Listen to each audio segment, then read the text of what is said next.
98.7 FM. She don't have no offer.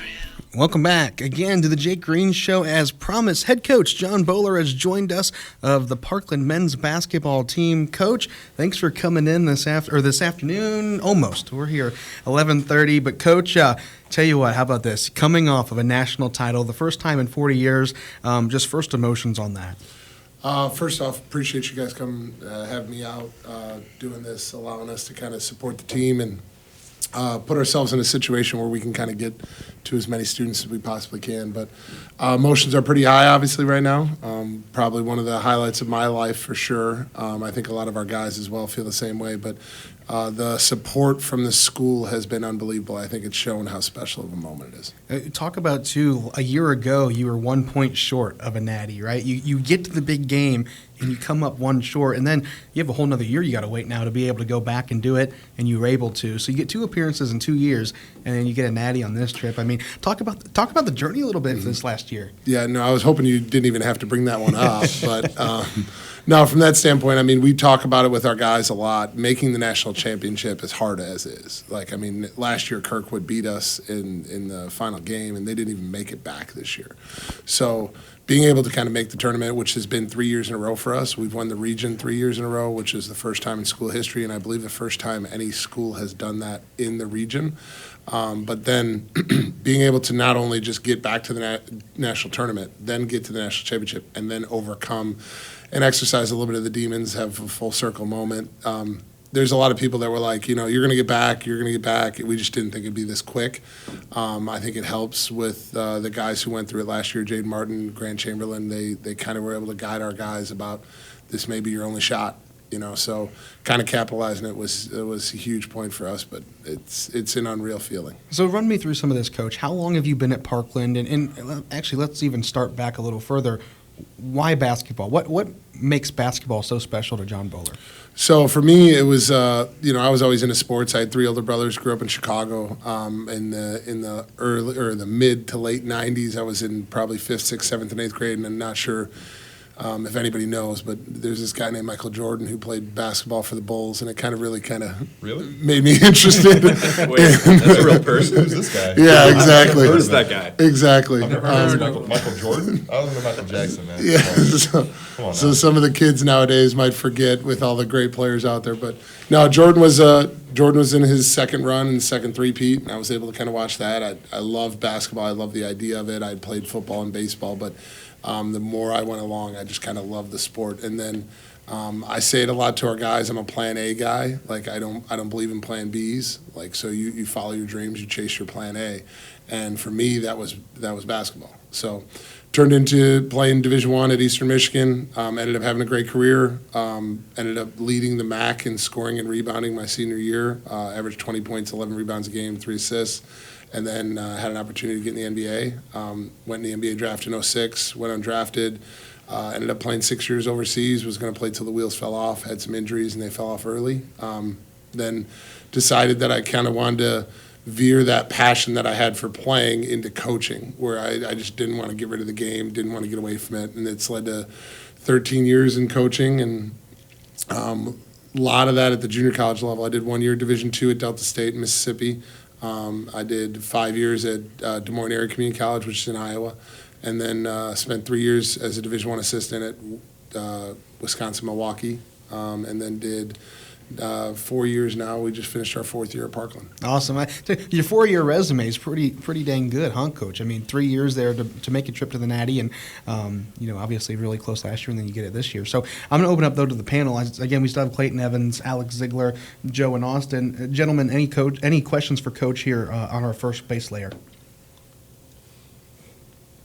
Go ahead, Clayton. I mean, you played overseas, and the love of the game for you never faded.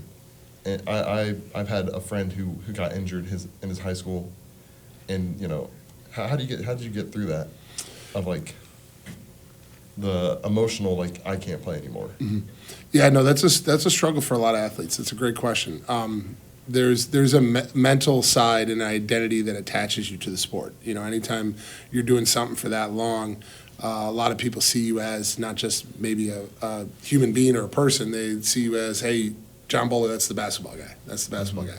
So being attached to that sport and having your identity tied to it, there's kind of a little bit of a psychological mess up where it's like, well, I'm done playing it. Like, you're telling me I'm done? And for me, it was at age 28. And I think at some point we're all told we can't play the kids' game anymore and we can't go on and do it.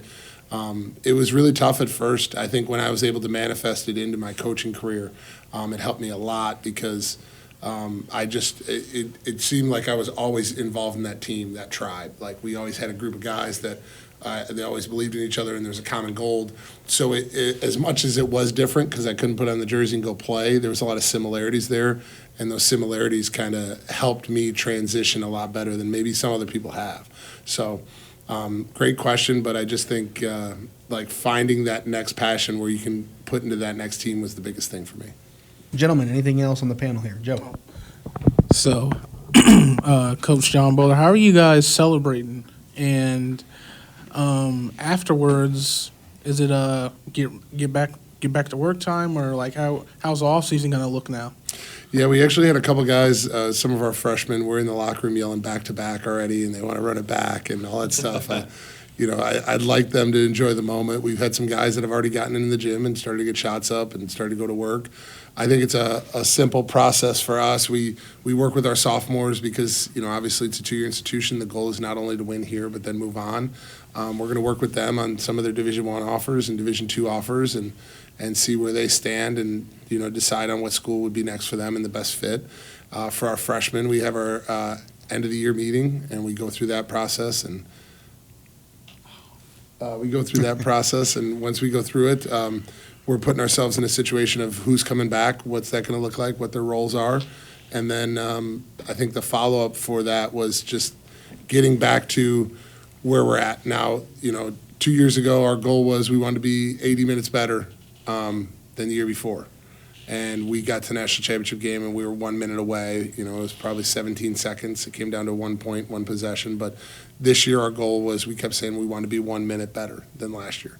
Now the goal would to be, running it back. We'd have to figure out what that looks like and what the motivation becomes there. I think celebration is different for everybody. I mean, for our coaching staff, we obviously enjoyed it quite a bit. For our players, I think they enjoyed it in the locker room. I think they're still enjoying it now. I know there will be, and I'm just throwing this out there, there's going to be some flyers up.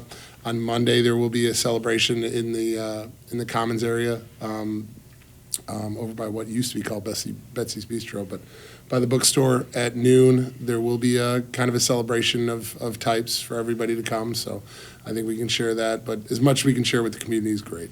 Awesome. Well, gentlemen, we're going to take a step back for a second. Dean says, hey, we got to wrap up again. We forget we're on live radio, right? We're not podcast as much as we'd like to. We're going to play a song, come back and talk to Coach Bowler a little more. But again, you're listening to The Jake Green Show. We'll be right back after a little bit of Green Day.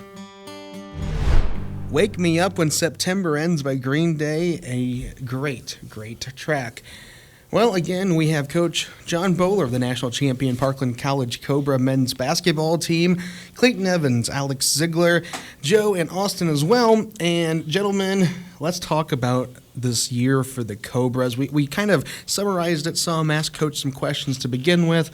But, really dive it in. 29-7 this year, Coach. You didn't really get you got the 20-win mark. You didn't get quite to the 30 mark, but nonetheless, you pick up a national title again after coming up just short last year. Talk about the season as a whole. Where were your whoops? Where was your ups and downs through the year, and what challenges did you face throughout this whole season? Yeah, and you announced a couple games. So when PCTV was out there, I think you were able to kind of see our development and our growth. We had 3 guys that had season-ending injuries, like fairly early in the season, so we were behind there. We had a couple guys that did not make it past semester that, just for a variety of reasons, just either had to go home or had a family thing. So it ended up morphing into like this group of like 8 guys that are eligible to play. And then we had 4 guys on our bench that were just kind of our support, and they would get us through practices and things like that. And most of them are coming back next year to get medical redshirts and be redshirt freshmen. But it's morphed into this group of 8, and this group of 8 just happened to be the right 8. And it was kind of crazy down the stretch because I think we all felt like we were playing with some house money, but we knew we were good enough at the same time. And once we felt like we got out of the region, we felt like we can compete at the national tournament and win the whole thing.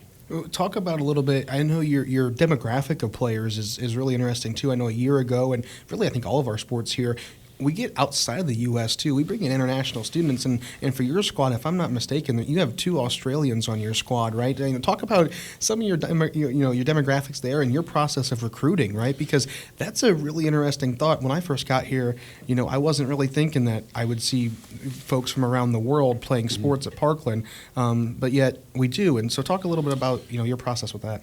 Yeah, and recruiting's kind of it's a hit or miss thing, but it's a very big focus for us. I think the lifelines of your program are always scheduling and recruiting.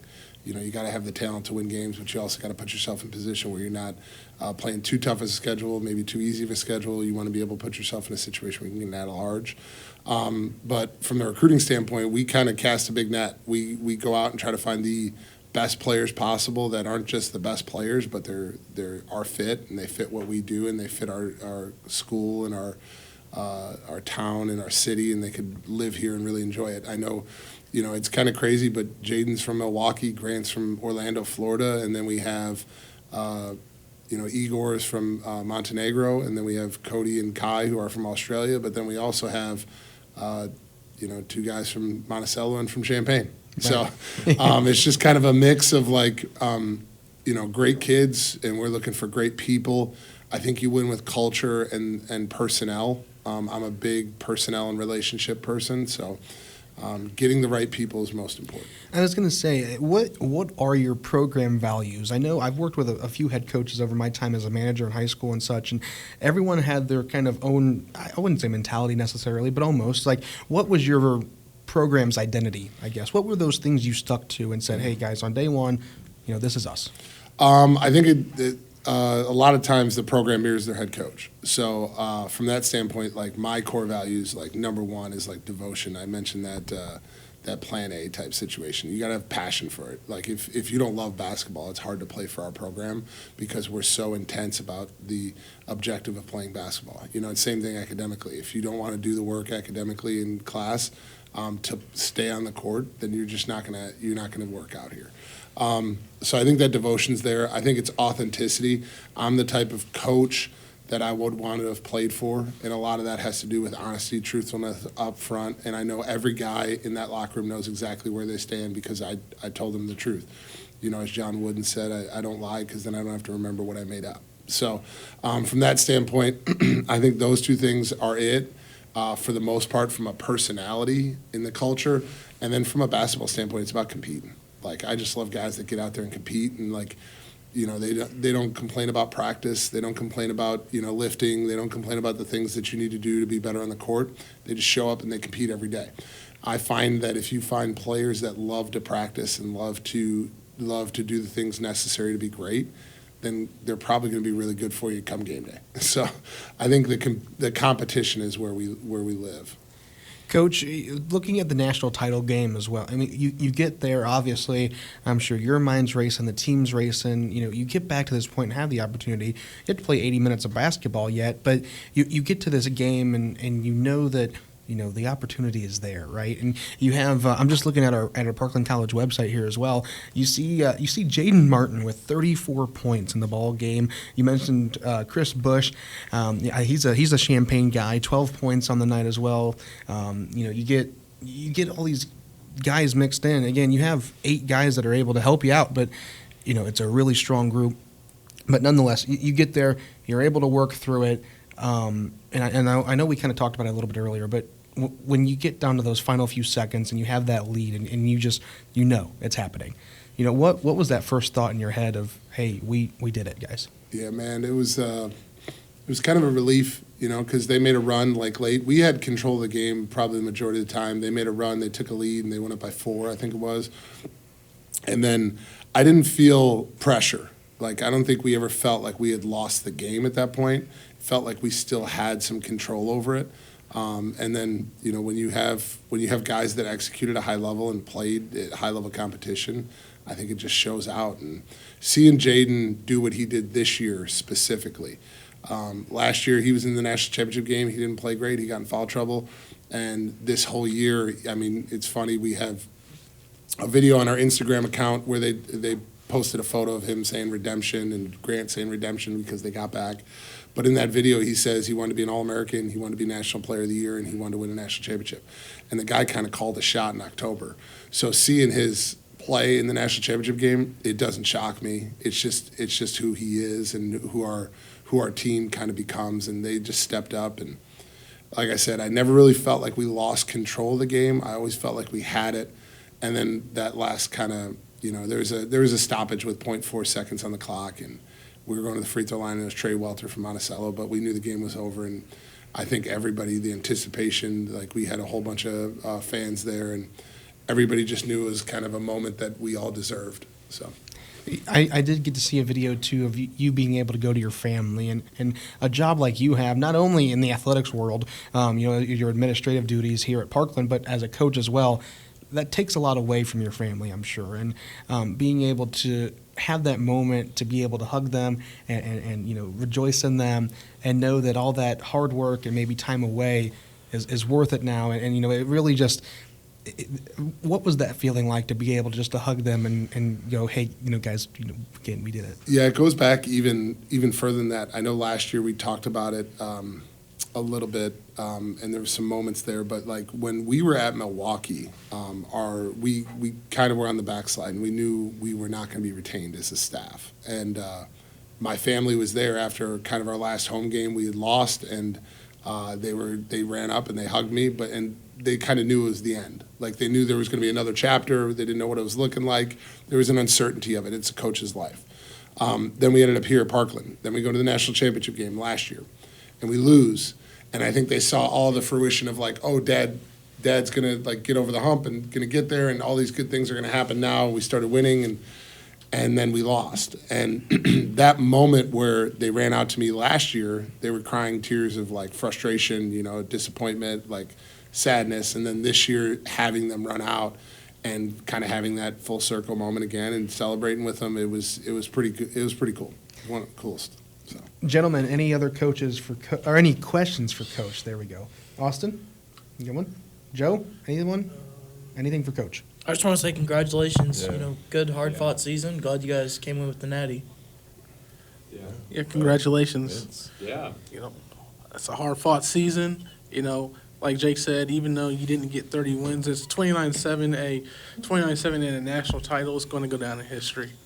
There's certain milestones, right? I think more high school is kind of that 20-win season mark. Is college more of a 30 mark, or is it vary in college? No, 30 is very rare. Okay. Very rare. So last year we got 33, and that was the most wins in school history. Nice. So hitting 30 is rare. Just getting to that opportunity, you get 30 regular season games, and then potentially play 3 in your region for us, and then you have 4 or 5 in the national championship. So really, you only have probably about 37 to 38 attempts. Yeah. So I was going to say, I think I was maybe a little more accustomed to high school, and kind of, I feel like in high school you have that 20 mark, and when you hit a 20 mark in high school and a regional title in high school, that's your, kind of what you want to hit. But anyways, great year, Coach. Great last couple of years. Hopefully, John Bowler at Parkland College doesn't go anywhere. We see it again next year. You get some more freshmen coming in. Again, it's a 2-year program. It makes it a little difficult for, to have those sophomore gentlemen to lead your program. And my last question for you, actually, I'll do 2 more here. First one, though, what were your sophomores to you? I mean, what did those guys mean to you? I mean the world. I mean, those guys, it's a transfer world. I'm sure everybody talks about the transfer portal, but they could have gone anywhere they wanted, any other junior college. They could have gone any 4-year school they wanted for the most part. They decided to come back because they wanted a shot of redemption. And for them to deliver on that promise, as much as everybody's like, oh, coach, this, coach that, I like to think I'm a good coach, but at the end of the day, like, I couldn't do it without the players. Like, I always say I'm the conductor of the orchestra. At some point, I'm not playing an instrument. Like, you guys got to deliver and you got to perform. So Jaden and Grant and Cody and Nick, just unbelievable amount of toughness, grit, belief in the system and the culture that we have that, it's something that it's rare to have nowadays.